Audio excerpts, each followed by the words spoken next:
അപ്പോൾ വീട്ടിൽ വന്നു കഴിഞ്ഞ് കുറേ അധികം നേരം ഈ വേദന സഹിക്കാൻ വയ്യാതെ കിടന്ന് കരഞ്ഞിട്ടാണ് ഞാൻ പിന്നെ എൻ്റെ ജോലിയൊക്കെ ചെയ്യാനായിട്ട് പോകുന്നത്. പിന്നെ നാട്ടിൽ തിരിച്ചു വന്ന് ഞാനിങ്ങനെ ഒരു യൂട്യൂബിലെ ഇത് കാണുമ്പോഴാണ് ഞാൻ കൃപാസനത്തെക്കുറിച്ച് ഞാൻ ആദ്യമായിട്ട് കാണുന്നത്. അപ്പോൾ അങ്ങനെ ഇരിക്കുമ്പോൾ എൻ്റെ മനസ്സിലിങ്ങനെ ഒരു പാട്ട് പോലെ വരികയാണ്, കൃപാസനത്തിൽ വന്ന് നിൽക്കുവാൻ കൃപയേകണേ എൻ്റെ ഈശോ. ഞാനതിങ്ങനെ കണ്ടിന്യൂസ് പ്രാർത്ഥിച്ചുകൊണ്ട് നടക്കും.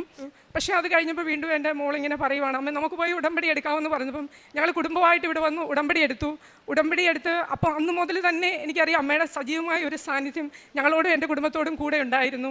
എനിക്ക് ഉടനെ തന്നെ എനിക്ക് എൻ്റെ ഈ നടുവേദന ഞാനിങ്ങനെ അച്ഛൻ്റെ ധ്യാനം അപ്പം വളരെ കൃത്യമായിട്ട് ഞാൻ അച്ഛൻ്റെ ധ്യാനം കൂടാൻ തുടങ്ങി. വീടൊക്കെ അടിച്ച് വൃത്തിയാക്കി പള്ളിയിലിരുന്ന് ധ്യാനം കൂടുന്ന പോലെ തന്നെ ഞാൻ ചൊവ്വാഴ്ചത്തെ ധ്യാനം കൂടുമായിരുന്നു.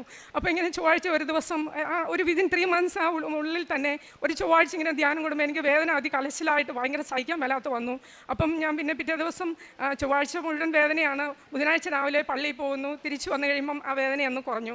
പിന്നെ അടുത്ത ചൊവ്വാഴ്ച ധ്യാനം കൂടി കഴിയുമ്പോൾ വീണ്ടും വേദന ഭയങ്കര കൂടി. അപ്പോൾ ഞാൻ വിചാരിച്ചു, ദൈവമേ ഇത് എന്തുകൊണ്ടാണ് ഇങ്ങനെ, ഞാൻ ഈ ധ്യാനം കൂടുന്നതുകൊണ്ടായിരിക്കുമോ, എൻ്റെ എന്തെങ്കിലും കുഴപ്പമാണോ? വീണ്ടും ഭയങ്കരമായിട്ട് വേദന, സഹിക്കാൻ വയ്യാത്ത വേദനയാവുന്നു. വീണ്ടും അത് ബുധനാഴ്ച പള്ളിയിലൊക്കെ പോയി തിരിച്ചു വന്നു കഴിയുമ്പോൾ വേദന കഴിയുന്നു. അപ്പം 3ാമത്തെ ചൊവ്വാഴ്ച ആയപ്പോഴും ഇത് തന്നെ സംഭവിച്ചു.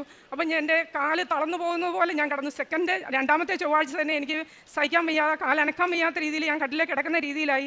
3ാമത്തെ ചൊവ്വാഴ്ച ആയപ്പം എഴുന്നേറ്റ് വാഷ്റൂമിൽ പോലും എനിക്ക് പോകാൻ വയ്യാത്ത അത്രയും വേദനയായി. ഞാനിപ്പം നിലത്തൂടെ ഇഴഞ്ഞാണ് വാഷ്റൂമിലേക്ക് പോകുന്നത്. അപ്പോൾ ഒരു 6 മണിയൊക്കെ ആയപ്പോഴത്തേക്കും എനിക്ക് തോന്നി ഇനി എൻ്റെ കാല് ഒരിക്കലും എനിക്കിനി മൂവ് ചെയ്യത്തില്ല, എൻ്റെ കാല് തളർന്നു പോവുകയാണെന്ന് എനിക്ക് മനസ്സിലായി. കാല് അനക്കത്തില്ല, അത്ര ഭയങ്കരമായ വേദന. ഒരു 6 മണിയായപ്പം വേദന സഹിക്കാൻ വയ്യ. ഞാൻ ഹസ്ബൻഡിനെ വിളിച്ചു, എനിക്ക് വേദന സഹിക്കാൻ വയ്യ എന്ന് പറഞ്ഞു. അപ്പോൾ ഹസ്ബൻഡ് ഒന്ന് ട്രിവാൻഡ്രത്താണ്. അപ്പോൾ ഹസ്ബൻഡ് പറഞ്ഞു, ഞാൻ വരാം, നമുക്ക് ഹോസ്പിറ്റലിൽ പോകാമെന്ന് പറഞ്ഞു.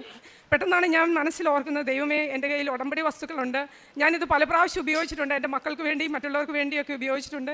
അത്ഭുതകരമായിട്ട് അമ്മ ഇടപെടുന്നത് മനസ്സിലായിട്ടുണ്ട്. കുഞ്ഞുങ്ങൾക്കൊക്കെ വിശ്വാസമാണത്. പക്ഷെ ഞാൻ എനിക്ക് വേണ്ടി എന്തുകൊണ്ട് അത് ഉപയോഗിച്ചില്ല എന്ന് ഞാൻ പെട്ടെന്ന് ആലോചിച്ചു. അപ്പോൾ ഞാൻ ഹസ്ബൻഡിനോട് പറഞ്ഞു, എനിക്ക് തൈലവും ഉപ്പും ഒക്കെ ഒന്ന് എടുത്തുകൊണ്ട് തരാമോ എന്ന് ചോദിച്ചു.